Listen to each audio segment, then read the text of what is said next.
Top 8 astuces en invite de commande, donc CMD, avec mes suggestions et recommandations, et bien c'est ce qu'on va voir dans cette vidéo aujourd'hui. Pourquoi cette vidéo aujourd'hui? Tout simplement parce que vous avez été beaucoup à aimer mon ancienne vidéo que j'avais fait sur le sujet, c'était la vidéo Top 5 astuces invite de commande CMD, donc des éléments pour Windows, qui a généré quand même pas mal de vues, puisqu'elle est actuellement pas loin de 50 000 vues et également 1200 likes. Donc une vidéo qui est quand même assez bien référencée sur internet et qui plaît également à pas mal de personnes. Donc actuellement je suis en pleine activité similaire dans ce sujet, puisque je suis actuellement en train de coder, en train de scripter certains éléments, puisque je suis aussi dans le business en ligne ou autre chose, donc je suis obligé de faire une gestion automatisée de certaines choses. Donc ça sera la petite surprise à la fin de cette vidéo, puisque je te présenterai un de mes nouveaux sites web, un nouveau concept. Donc ça sera important que tu restes bien jusqu'à la fin de la vidéo, que tu likes cette vidéo si ça te paraît utile, t'abonner avec la petite cloche de notification activée pour recevoir mes vidéos dès qu'elles seront en ligne, que tu vas voir ce que tu vas voir ou découvrir ici. C'est parfois des choses qui sont peu ou pas connues, ou peut-être des choses que tu connais déjà et que tu vas les orienter différemment. Et le nouveau site donc que je te présenterai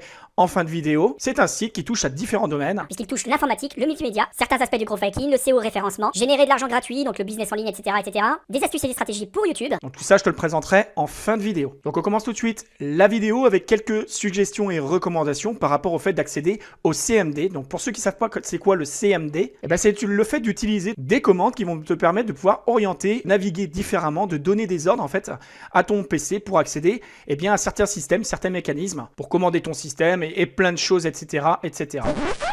Donc 3 choses essentielles à connaître avant toute chose. C'est qu'il y a donc l'invité de commande administrateur ou non administrateur. Donc c'est deux choses bien distinctes et qui n'ont pas les mêmes fonctions. Puisque en tant qu'administrateur, tu auras la capacité de pouvoir avoir tous les privilèges et donc d'accéder à plus de choses et de commander plus de choses tout simplement. Tu as également PowerShell. Sur certains OS, système d'exploitation, c'est comme ça. Tu as PowerShell. Mais nous aujourd'hui dans cette vidéo, on va voir l'invite de commande. Donc pour accéder à l'invite de commande, tu vas taper sur ton clavier, en simultané sur ton clavier, la touche Windows, donc le logo Windows, plus le R. Donc ça fera Windows plus R. Et donc si tu tapes CMD comme ceci, tu vas accéder à un invite de commande, tu le vois ici, Windows System 32 cmd.exe. Sauf que là, c'est l'invite de commande standard. Il n'est pas administrateur. Si tu regardes bien également sur certains PC, quand tu cliques sur le menu démarrer, que tu fais un clic droit de souris dessus par exemple, tu as Windows PowerShell Admin. Ça, c'est en tant qu'administrateur et Windows PowerShell, ça correspond à l'invite de commande CMD, mais standard. Alors s'il y a Windows PowerShell, c'est par rapport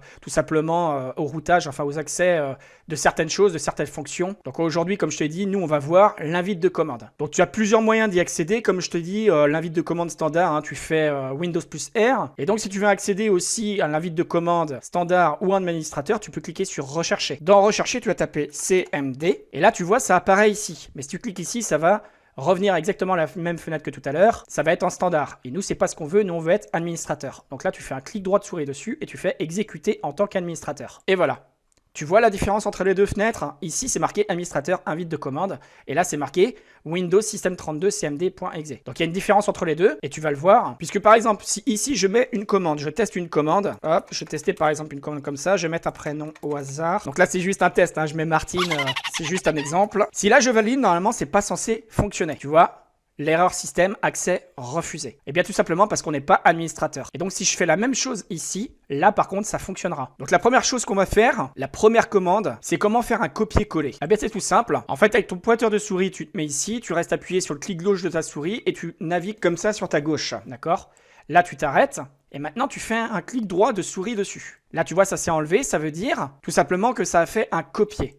Et donc pour le coller, tu te mets à un endroit comme ça, là où tu veux le mettre, et là tu as juste à faire un clic droit. Puisqu'en fait, le clic droit de ta souris te permet de faire un copier-coller tout simplement. Ensuite, tu as une autre possibilité qui est bien sympa, donc là c'est la commande numéro 2, c'est comment faire par exemple pour avoir ici, tu vois, là tu as la couleur verte, ici tu as la couleur blanche. Comment changer de couleur? Eh bien c'est tout simple, tu te mets ici sur le bandeau rouge, tu fais un clic droit de souris, propriété, et là tu peux changer tout le texte. Par exemple, moi si je veux que le texte soit en jaune, je clique sur texte, je clique sur le truc jaune et tu vois c'est en jaune. Si je veux que l'arrière-plan change de couleur, je peux faire arrière-plan et le mettre par exemple en bleu.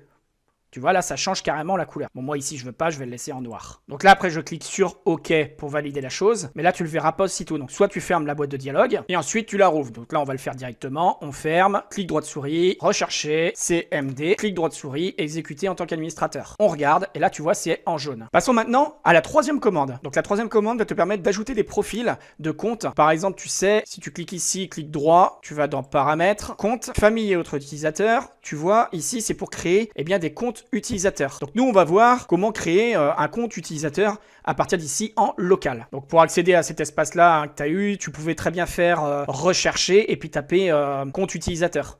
Autrement, tu peux aller dans le panneau de configuration et dans les comptes utilisateurs et en créer un nouveau. Mais nous, ici, on va le faire par ligne de commande. Donc là, on récupère ça, clic droit. C'est bien parce qu'à chaque fois, moi, je te remontre directement. On se remet ici, un clic droit de souris, et tu vois, ça le colle. Et là, on appuie sur la touche entrée du clavier. Donc là, la commande s'est terminée correctement. Ça veut dire que ça a créé directement un nouveau compte. Donc on va les vérifier, clic droit de souris, paramètres. On ressort de là, on revient. Et là, regarde, Martine, compte local. Donc là, c'est un compte local, mais qui n'est pas un compte administrateur. Ça, c'est un compte standard, ça peut être pour n'importe qui de ta famille. Mais maintenant, si tu veux créer un compte local administrateur, c'est ce qu'on va passer pour la 4e commande. C'est parti. Donc là, directement, tu vas taper net local groupe administrateur. Ensuite, on va taper prénom du compte, Martine, un espace, /add. Donc pour l'ajouter. Mais nous, il existe déjà, Martine. Donc en fait, ça va le lier, ça va le passer directement en admin. Entrée. La commande s'est terminée correctement. Et donc si on y retourne, là tu vois maintenant, Martine, elle est en administrateur compte local. Donc maintenant, si tu veux que Martine ait un mot de passe, ou toi tu veux avoir un mot de passe directement dans ta session de PC, quand tu ouvres ton PC ou quoi que ce soit, tu veux que ça soit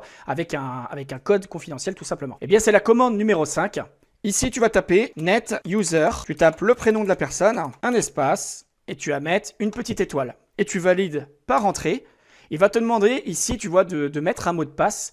Donc là, tu lui mets un mot de passe. Par exemple, 111. Voilà. Tu appuies sur entrée. Entrer à nouveau le mot de passe. 111, entrée. Voilà. Donc là, ça veut dire qu'à chaque fois que Martine va vouloir rentrer sur son PC, enfin que quelqu'un va aller sur sa session, sur son compte directement, que tu peux avoir accès en cliquant ici sur démarrer et en cliquant ici sur ton compte sur lequel tu es connecté actuellement. Tu vois là, on voit Martine. Donc là, si je clique dessus, eh bien, ça va me demander directement le fameux code. Donc le code 111 que j'ai rentré tout à l'heure. Maintenant, s'il y a un compte que je veux plus ou quoi que ce soit, c'est la commande numéro 6 qui va te permettre de pouvoir supprimer n'importe quel compte utilisateur, qu'il soit standard ou administrateur. Donc si c'est une personne qui est standard, tu sais très bien que la commande, ça va être net user Martine. Donc on va le faire, un clic droit, là, comme ça. Et là, un espace, on va ajouter un slash et on va marquer DEL.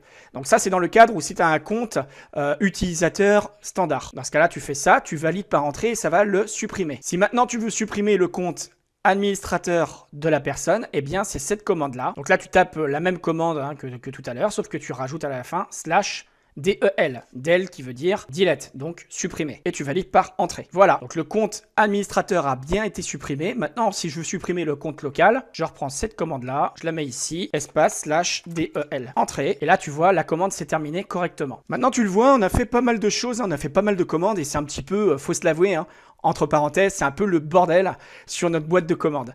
Donc on va supprimer tout ça, donc c'est la commande numéro 7, comment supprimer tout ça? Eh bien, c'est tout simple. Ici, tu vas taper CLS. Et ensuite, entrée. Et voilà, ça t'a supprimé directement l'ensemble des commandes qui étaient marquées dans ta boîte de commandes. Maintenant, la commande numéro 8 est une commande assez spécifique puisque ça nous permet de voir les adresses IP tout simplement de certains sites, etc., etc. Donc pour ce faire, on va utiliser plusieurs traitements puisqu'il faut savoir qu'il y a le protocole IPv4 et IPv6. Donc nous, ici en exemple, on va taper ping et on va essayer avec par exemple YouTube. Donc www.youtube.com. La touche entrée pour valider. Voilà. Donc là, ça recherche et ça te donne des adresses IP directement. Mais ici, les protocoles utilisés, c'est l'IPv6. D'accord? Qui n'est pas la même chose que l'IPv4. Et d'ailleurs, si on teste avec le ping de Google, donc toujours www.google.com. Le ping devrait être similaire parce que il me semble que Google a racheté YouTube, enfin il me semble que c'est un truc comme ça. Donc oui, l'IP, oui ça se ressemble. Après je sais pas si c'est lié à ça ou quoi que ce soit, Bref. Donc là la différence entre ça et l'IPv4, je vais te montrer l'IPv4 à quoi ça ressemble. Ping, d'abord, clic droit de souris, tu vois ça sert le clic droit de souris. Hop, voilà. Tu vois l'adresse IP elle est différente. C'est pas du tout comme là où il y a des lettres et des chiffres. Et donc là, on va tester avec un autre site, ping, avec mon nouveau site web justement, entrée. Voilà, donc ça c'est un de mes nouveaux sites web. Donc tu vois bien, l'adresse IP, elle est générée comme ceci, donc en IPv4. Et donc à quoi ressemble ce site web? Voilà, tu es resté jusqu'à la fin de la vidéo. Donc le lien de ce site sera directement dans la description, en bas dès la fin de ces vidéos et également dans l'espace commentaire. Donc vraiment, je te suggère d'aller voir ce site. Il est vraiment source de plein de choses dans différents thèmes. Donc à toi d'aller découvrir tout ça. Donc voilà, maintenant tu as tous les éléments pour faire par toi-même. N'hésite pas à liker cette vidéo si ça t'a paru utile. Porte-toi bien. Et comme d'habitude, je te dis à la prochaine dans de nouvelles vidéos. Allez, ciao!